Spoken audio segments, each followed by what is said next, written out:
Assalamualaikum semuanya. Pada kesempatan kali ini saya akan membahas mengenai kapasitor bank pada sebuah kendaraan bermotor atau mungkin mobil.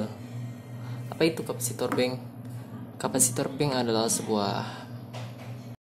sebuah kapasitor perangkat elektronika yang berfungsi untuk menyimpan tegangan sementara dan juga memfilter tegangan tersebut agar menjadi tegangan DC murni. Maka dari itu beberapa kendaraan bermotor ada yang terdapat sebuah kapasitor yang berfungsi untuk menyimpan tegangan sementara dan juga memfilter tegangan tersebut agar menjadikan tegangan DC, yang tentunya tegangan utama dari sebuah kendaraan bermotor atau mobil dari sebuah alternator atau mungkin spool yang menghasilkan tegangan AC berfrekuensi, lalu disearahkan menggunakan dioda dan diregulasi dengan SCR atau mungkin triak. Setelah itu menghasilkan tegangan output yang tentunya masih belum murni, masih menghasilkan frekuensi. Maka dari itu banyak sekali sebuah kapasitor bank dijual di online shop, entah itu rakitan ataupun buatan pabrik. Jika kalian melihat sebuah kapasitor buatan nilai kapasitansinya 1 farad, saya pastikan bahwa itu palsu. Dikarenakan kenapa? Pada nilai kapasitansi 1 farad tentunya itu sangat besar sekali, bahkan dapat melelehkan kawat dengan diameter 2 mm atau mungkin lebih, dengan cara mensortkan di antara kedua kutub kapasitor dengan nilai kapasitansinya 1 farad, yang berarti 1000 mikrofarad atau mungkin 1 juta ultrafarad jika itu betul-betul 1 farad. Dan harganya bisa dibilang tidak masuk akal, dikarenakan kenapa? Harga tersebut bisa dibilang cukup murah dengan nilai kapasitansi 1 farad dengan tegangan kerjanya hingga 16 atau mungkin 24 volt DC. Atau mungkin sebuah kapasitor bank rakitan yang hanya menggunakan kapasitor nilai kecil dan juga resistor dan LED sebagai indikator, yang dijual harga mungkin di atas 100 ribuan. Kalian bisa membuat kapasitor tersebut sendiri di rumah dengan menggunakan kapasitor baru atau mungkin bekas. Pertama adalah kalian siapkan kapasitor. Kapasitor di sini sangat penting.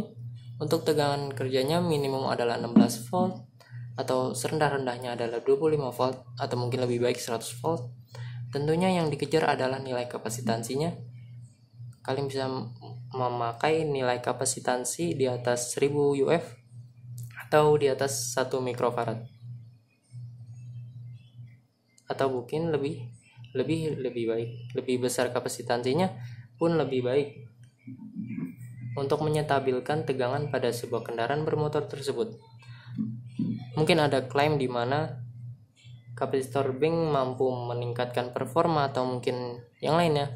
Mungkin saya bisa katakan bahwa itu betul, dan tentunya saja juga tidak terlalu berlebihan pada asumsi tersebut. Kapasitor di sini hanya untuk menyimpan tegangan sementara. Semisal jika kendaraan tersebut menggunakan sistem kelistrikan full DC, yang dimana seluruh tegangan daripada alternator atau mungkin koil disarahkan full menjadi DC. Setelah itu dari tegangan DC tersebut disebarkan menuju arah electronic control atau mungkin yang lainnya seperti CDI atau capacitor discharge ignition. Maka dari itu pada motor ataupun kendaraan bermotor yang menggunakan kelistrikan full DC sangat penting sekali memastikan tegangan aki tersebut masih keadaan baik dan tidak mengalami drop.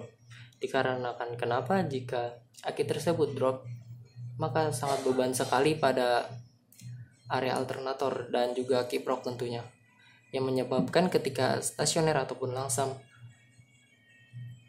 kinerja motor tersebut bisa dibilang berbet.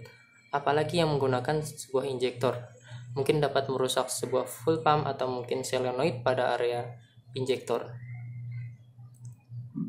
Setelah itu kalian bisa menggunakan kapasitor mungkin bekas. Banyak sekali kapasitor bekas dijual di online tentunya dengan memiliki kapasitansi yang sangat besar, atau bisa menggunakan kapasitor baru atau bahkan merangkainya. Seperti ini disusun dengan susunan paralel. Lalu siapkan PCB, kalian blok area jalur tersebut dengan timah agar jalur arusnya lebih besar. Atau mungkin seperti ini. Tentunya lebih baik sekali. Setelah itu, kalian siapkan kabel atau mungkin bisa menambahkan sebuah fuse agar sebagai pengaman, walaupun fuse tidak terlalu penting pada sebuah kapasitor. Atau jika menggunakan kapasitor yang menggunakan baut, kalian bisa siapkan baut dan juga pelindung daripada konektor baut tersebut agar tidak mengalami short circuit ketika menyentuh pada bodi kendaraan tersebut. Siapkan kabel dan juga skun, lalu kalian tinggal hubungkan terhadap positif dan negatif aki. Untuk kapasitansinya bisa menggunakan di atas 1000 UF atau 1 mikrofarad. Seperti contoh di sini saya memiliki kapasitor dengan merek Marcon dengan nilai kapasitansinya adalah 10 UF dengan tegangan maksimum 80 volt DC. 10.000 UF sama dengan adalah 10 mikrofarad. Untuk kendaraan bermotor yang menggunakan kelistrikan AC, saya rasa tidak terlalu berguna ataupun penting dikarenakan tegangan AC dari alternator langsung disuplai terhadap CDI.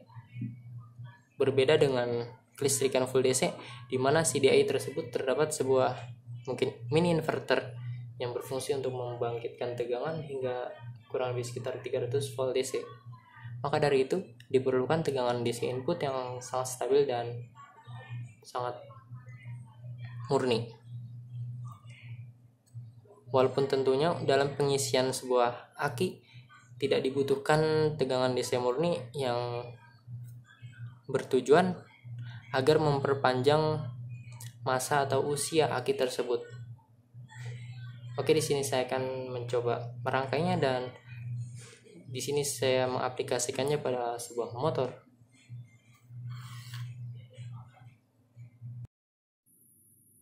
Sebelum kalian melakukan pemasangan terhadap kapasitor, kalian bisa mengukur terlebih dahulu kapasitor tersebut.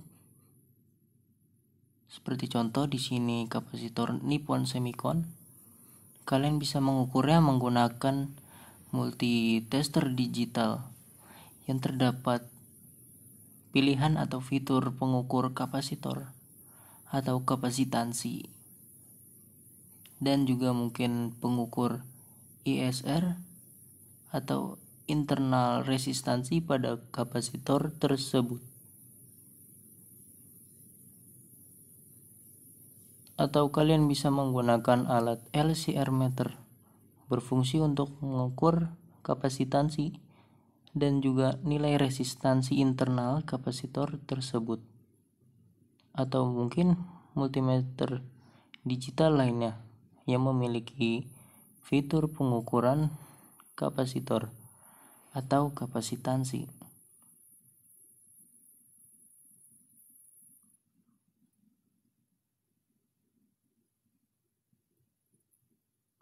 Oke, setelah itu di sini saya akan mencoba mengecek atau mengukur nilai kapasitansi kapasitor.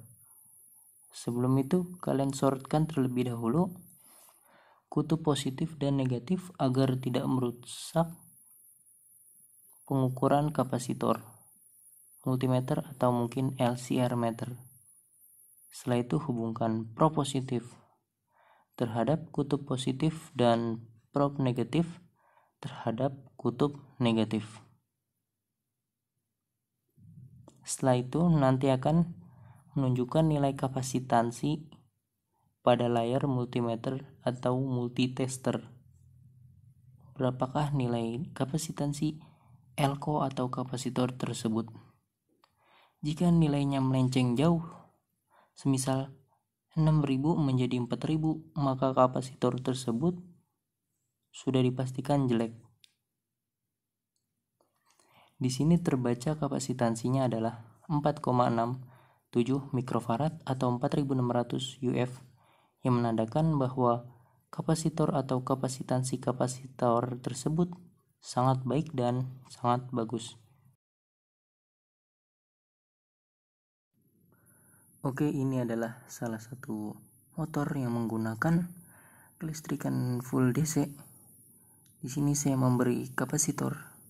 Walaupun kapasitor bawaannya sudah terdapat, akan tetapi nilai kapasitansinya sangat kecil, hanya sekitar 2200 UF. Di sini saya menaikkan kapasitansinya hingga 6800. Untuk kelistrikan DC, di sini terdapat 3 buah kabel berwarna kuning sebagai input AC dari alternator. Lalu kabel hitam dan merah adalah output positif dan negatif. Untuk referensi groundnya setelah dioda kiprok. Di sini adalah soket atau konektor dari kapasitor bawaannya dengan nilai kapasitansinya yang sangat kecil. Dan untuk kabel dari arah alternator atau spool memiliki 3 buah kabel tentunya, dan tidak terdapat referensi ground atau body pada spool tersebut. Akan tetapi setelah dari dioda kiprok atau penyarah tersebut. Oke, di sini untuk kelistrikan AC di mana terdapat kiprok dan tentunya kabel input AC yang sangat banyak, dan juga output disebar menuju arah lain seperti lampu, charger, dan lainnya. Kabel dari arah spool ataupun alternator sangat banyak untuk menuju arah CDI atau menuju arah kiprok dan lain-lainnya, berfungsi untuk menyuplai tegangan. Untuk motor kelistrikan AC, di sini saya tidak menggunakan aki dikarenakan akinya sudah rusak. Saya ganti dengan kapasitor dengan nilai kapasitansinya adalah 33.000 UF atau 33 mikrofarad dengan tegangan 80 volt DC, dan tentunya sudah saya uji coba dan aman, tidak terjadi mogok atau mungkin hal lainnya, dikarenakan suplai langsung terdapat daripada arah spool ataupun alternator tersebut pada kelistrikan AC. Oke, kurang lebih seperti itu. Terima kasih sudah menonton. Semoga bermanfaat.